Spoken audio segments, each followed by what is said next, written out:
জনগণ একদিন এই অপপ্রচারের জবাব দেবে এবং জবাব দেওয়ার জন্য প্রস্তুতি নিচ্ছে। জনগণের সঙ্গে আপনাদের আদৌ কোনো সম্পর্ক আছে কিনা এই প্রশ্নটি ওঠে কিনা বলুন? শোনেন, জনগণের সাথে সম্পর্ক আছে। জনগণও তো জানে না যে এইভাবে ষড়যন্ত্র করে তাদের প্রিয় নেত্রী শেখ হাসিনাকে ক্ষমতা থেকে চলে যেতে হবে। এটা আপনি বলতে পারেন যে যারা ষড়যন্ত্র করে তারা বুঝতে পেরেছে।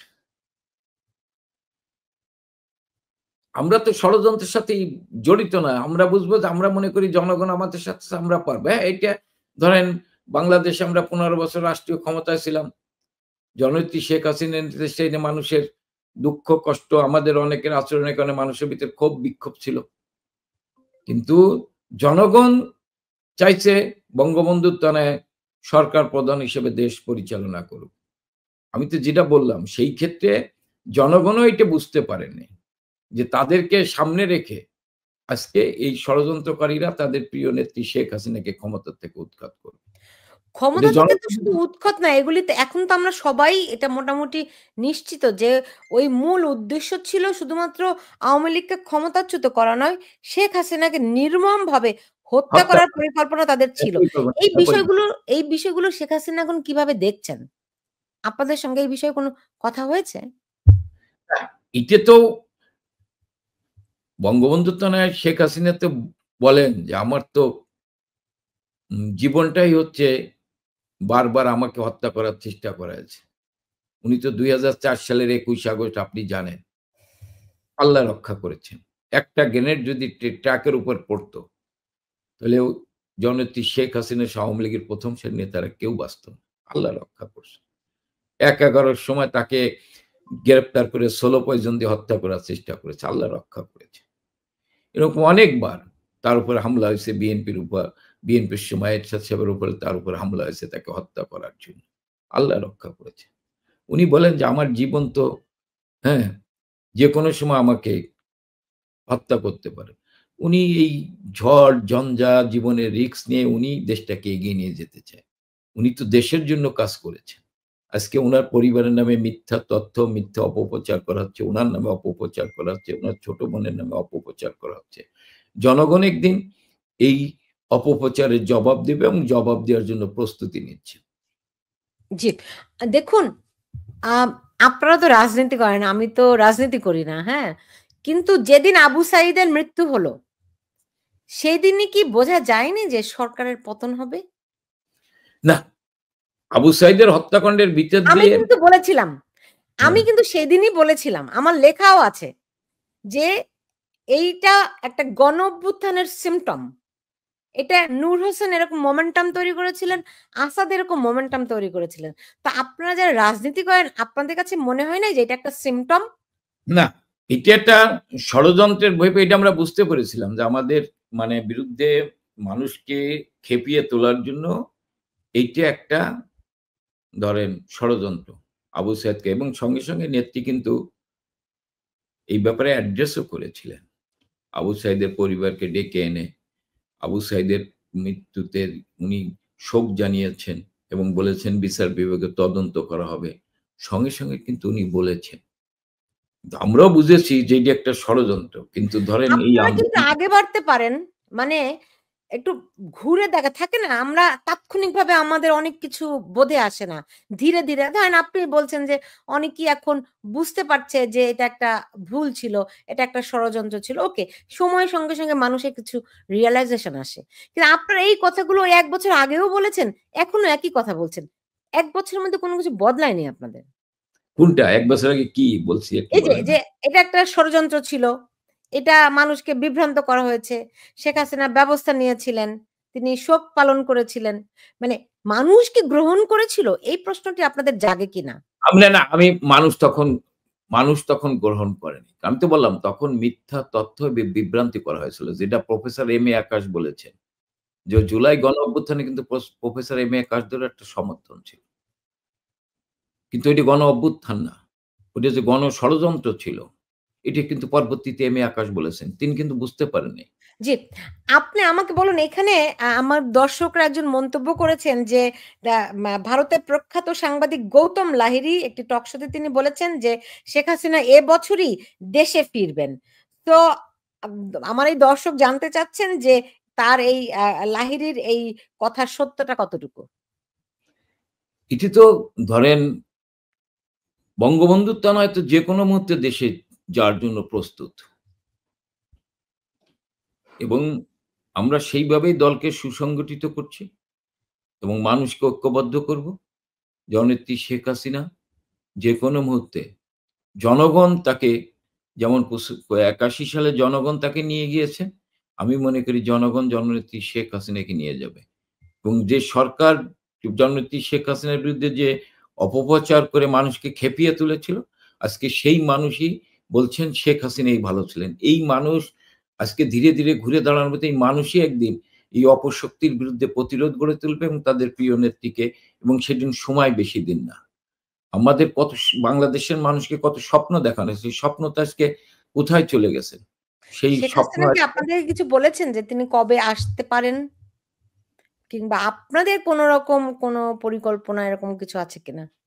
না, আপার সাথে আমাদের যেটা বললাম তো অনলাইনে যেটা কথা হইছে, উনি দলকে সুসংগঠিত করতে বলছেন যে, "আমি দল সুসংগঠিত হওয়ার ভিতর দিয়ে দেশের মানুষের আকাঙ্ক্ষা অনুযায়ী আমি দেশে যাব।" এবং উনি দেশে যাওয়ার জন্য মানসিকভাবে প্রস্তুতিও নিচ্ছেন। দলকে সুসংগঠিত করার জন্য কি করছেন? আমরা তৃণমূল পর্যায়ে কথা বলছি। কর্মীদের ধরেন হঠাৎ করে সারা বাংলাদেশে যেভাবে মব সন্ত্রাস হয়েছে তৃণমূল পর্যায়ে। একটা জয় বাংলা স্লোগান দিচ্ছে তাকে পিটিয়ে হত্যা করা হচ্ছে। একজন মানে আওয়ামী লীগের সমর্থক তাকে গ্রেপ্তার করা হচ্ছে। তাকে পাচ্ছে না, তার মাকে নিয়ে বাবাকে নিয়ে যাচ্ছে। এমনিভাবে সারা দেশে তৃণমূল পর্যায়ে সন্ত্রাস হচ্ছে, মব সন্ত্রাস হচ্ছে, পুলিশের সন্ত্রাস হচ্ছে। যেভাবে দেখলেন গোপালগঞ্জে বাংলাদেশের আর্মি, যে আর্মি মুক্তিযুদ্ধের মধ্যে দিয়ে বঙ্গবন্ধুর নেতৃত্বে যে আর্মি বাংলাদেশ আর্মি প্রতিষ্ঠা হয়েছে, যে আর্মিকে বঙ্গবন্ধু তারা আধুনিক আর্মি হিসেবে গড়ে তুলেছেন। আর্মিদের বিভিন্ন ধরনের সুযোগ সুবিধা দিয়েছেন। যে সেনাবাহিনী বা পৃথিবীতে একটি মানে বাংলাদেশের মর্যাদা রক্ষা করেছেন, সুনাম অর্জন করেছেন। সেই সেনাবাহিনীকে আজকে জনগণের মুখোমুখি দাঁড় করেছেন। সেই সেনাবাহিনীকে বিতর্কিত করছেন। সেই সেনাবাহিনী আজকে গোপালগঞ্জে সাধারণ মানুষকে গুলি করে গণহত্যা করেছেন। এবং এই যে মাল্টিসি স্কুলের সাধারণ ছাত্ররা যারা অগ্নিদগ্ধ হয়ে আত্মনাদ করছে, তাদের স্বজনরা আত্মনাদ করছেন, তাদের সহযোদ্ধারা যখন তাদের কতজন মারা গেছে এই দাবি তুলেছেন, তখন সেনাবাহিনী তাদের উপর হামলা করেছে। যে সেনাবাহিনীর তো সেবকের দায়িত্ব পালন করেন। তাই আমরা আমি মনে করি বারবার যে বিষয়টি জানতে চাচ্ছি সেখানে আপনারা কি করছেন? আপনাদের আমি ওইটাই বলতেছি। যার ফলে আপনাদের এই যে সাংগঠনিক কর্মকাণ্ড কি? এই কর্মকাণ্ডের এই কারণেই তো আজকে আমাদের তৃণমূলের নেতাকর্মীরা ঐক্যবদ্ধ হচ্ছে, কিন্তু তারা মাঠে নামলেই একদিকে মব সন্ত্রাস, একটা পুলিশ হামলা করছে। কিন্তু আমাদের তৃণমূলের তৃণমূলের কর্মীদেরকে তো কর্মীরা তো তারা জীবন দেওয়ার জন্য রেডি আছে। কিন্তু আমি তো তাদের তো অভিযোগ আপনাদের বিরুদ্ধে যে এই সময় যে নেতৃত্ব দরকার ছিল সেই নেতৃত্ব তারা পাচ্ছে না। নেতৃত্ব সঠিক সময়ে সঠিকভাবেই পাবে, নেতৃত্ব আছে। এখানে নেতৃত্ব এস এম কামাল না থাকলে, যদি এস এম কামাল না থাকে, S M Kamal out. S M কামালের সেকেন্ড ম্যান সে দাঁড়ায় যাবে। থার্ড ম্যান দাঁড়ায় যাবে। সেই নেতা হবে। সেই নেতা হবে। এটা নেত্রী নির্দেশ দিয়ে দিচ্ছেন। ধরেন আমি খুলনা ৩ এর এমপি। আমি এখানে নাই। ওইখানে আর যারা আছে এরকম আমার মতো আরো অনেক নেতাকর্মী আছে যারা সাহসী।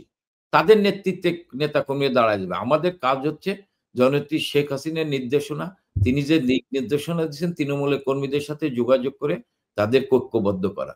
আমরা যেটা বলছেন আজকে দেখেন হাজার, হাজার নেতাকর্মীকে গ্রেপ্তার করা হচ্ছে, তাদেরকে বেল দেওয়া হচ্ছে না। আমি তো বললাম যে ৩,৯০,০০০ নেতাকর্মী গ্রেপ্তার। তাদেরকে জামিন দেওয়া হচ্ছে না। আজকে সুপ্রিম কোর্ট, নিম্ন আদালতের আইনজীবীদেরকে বেল দেওয়া হচ্ছে না। তারা কথা বলতে পারছে না। এরকম কি অতীতে ছিল? আমরা মনে করি এইগুলো কাটিয়ে ওঠে যখন আমরা এখানে অবশ্যই এখানে এখানে একজন একটা প্রশ্ন করেছেন, নেতাদের অতিমাত্রায় তেলবাজি এবং হাইব্রিড নেতাদের ভিড়ে শেখ হাসিনার নৌকা ডুবে গেছে। এই অভিযোগ আমাকে অনেকেই করেন। আপনারা আপনারা শেখ হাসিনাকে অনেক সময় সঠিক কথাটি বলেন না। আপনাদের বিরুদ্ধে অভিযোগ, এটা আপনার কথা বলছি না, মানে আপনারা যারা শীর্ষ নেতা রয়েছেন তারা সঠিক, তৃণমূলের কর্মীরা কি মনে করছে, দেশের মানুষ কি মনে করছে, এই বিষয়গুলো তাকে সরাসরি আপনারা বলেন না। ওই যে ইয়েস স্যার, ইয়েস স্যার, এগুলোই হচ্ছে গিয়ে আপনাদের ধরন। এই কারণে নৌকা ডুবেছে কিনা? না। এটা কেউ অভিযোগ করতে পারে। ধরেন সব ধরনের লোকই তো সব দলে আছে। কিছু তেলবাজি থাকতেও পারে, যে আমি অস্বীকার করি না। যে আমার ভাই যে প্রশ্ন করছে এটা হইতে পারে। নৌকা ডুবার মূল কারণ তো এইগুলো না। এটা কি কারণে শেখ হাসিনার আজকে ক্ষমতা ছাড়তে হয়েছে, এটা তো গোটা জাতি জানে আজকে দিবালোকের সত্য। হ্যাঁ, ক্ষমতায় ছিলাম, আমাদের অনেক দুর্বলতা আছে, অনেক কিছু দোষ ত্রুটি আছেই আমাদের। একটা দুটো কিন্তু দোষ ত্রুটি বলেন তো? আপনি যেটা বলবেন দোষ ত্রুটি বলবেন, যে আমাদের অনেকের নামে দুর্নীতির অভিযোগ আছে। আমাদের অনেকের নামে সন্ত্রাসের অভিযোগ আছে।